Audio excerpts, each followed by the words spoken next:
Consumers are on fire. New numbers say consumer spending and incomes are taking off under Donald Trump. Hardest hit are legacy journalists still furiously stabbing their voodoo dolls for a recession.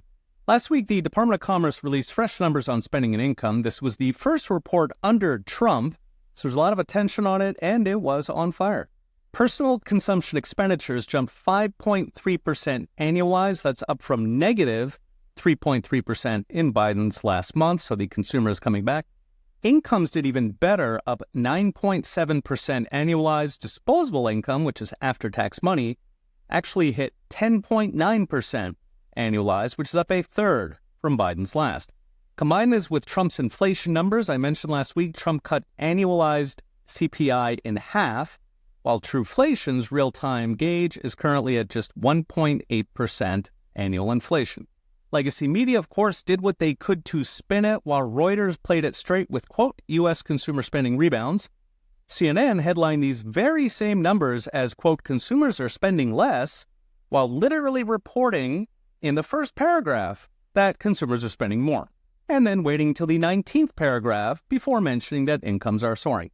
Stock market sadly fell since our Federal Reserve-dominated market actually likes pain, because it means the Fed will dump more cheap money into markets, while when Americans are doing well, as now, it might be good for business, but it is bad for the money printer on which markets subsist. Indeed, the Fed is currently deer in the headlights since they were unprepared for the falling inflation and soaring growth Trump is delivering so far. So the backstory here is the Fed generally tries to lower rates since its job is to print money. That's why Wall Street bribed it into existence. Lower rates mean more borrowing, which effectively prints money, meaning lower rates make inflation go up. Of course, if inflation is already high, they can't lower rates. That would send inflation to double digits, and that's why the Fed has been keeping rates high through the Biden administration.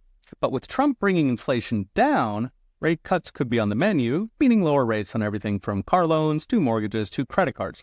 The problem is rapid growth also leads to more borrowing, which in our crony fiat banking system also drives inflation. This puts the Fed in a holding pattern. Lower inflation makes them want to cut, higher growth scares them off.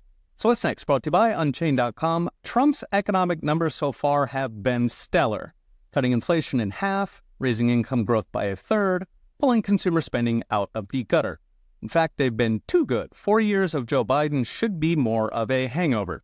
So my base case is still a good chance of a paper recession as slowing government spending and mass deportations hit before the new factories and small businesses can make up the gap. Still, for now, these are great numbers. Hopefully we see a lot more. A new episode of the podcast just dropped, rounding up all the videos from last week. Check it out on Spotify, Apple, Google, or wherever you enjoy your podcasts. Okay, we'll be watching. See you next time.